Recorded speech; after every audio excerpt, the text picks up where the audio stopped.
They said they were not aware.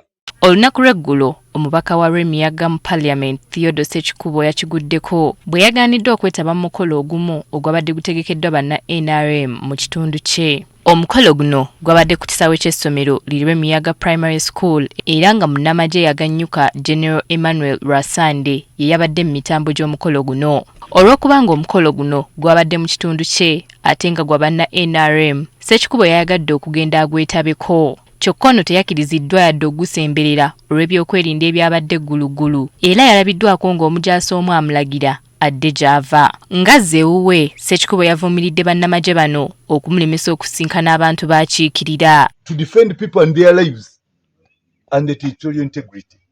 But now they are meddling in the local politics.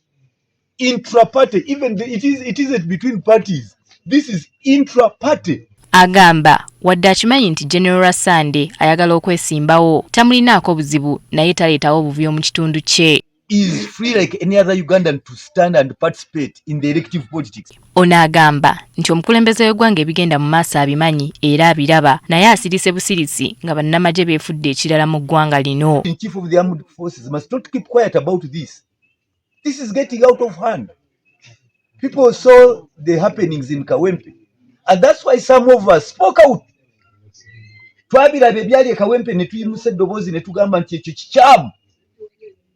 Kati abalala bonga basajja batu n'abakazi batu basirisi. Omukolo guno ne muto w'omukulembeze w'eggwanga Niwagira Toyota yagwetabyeko. Ye munnamagye yagannyuka General Emmanuel Lwasande agumizza abantu nga bw'agenda okufuba okulaba nga tebaddamu kugobaganyizibwa ku ttaka nga bwe gubadde mu Miyaga. Bakakasa tumaze n'okulaba bannannyini mataka ago mugenda kutuulamu teri n'omu agenda kubagoba mu mataka ago mugende mutuule. Ono era mwennyamivu ku lw'embeera y'amasomero n'amalwaliro g'omu kitundu kino ebiri mu mbeera embi. Kweba ebyo erubeere nibaragurra naryitaka rutwire tumwineho kwombeka irwaro.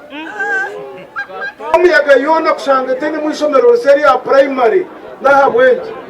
Kinajjukirwa nti guno si gwe mulundi ogusoose nga Honorable Ssekikubo agobebwa mu lukung'aana ezize zikubibwa mu kitundu kye nga bino byonna Ssekikubo agamba nti tebijja kumujja ku mulamwa.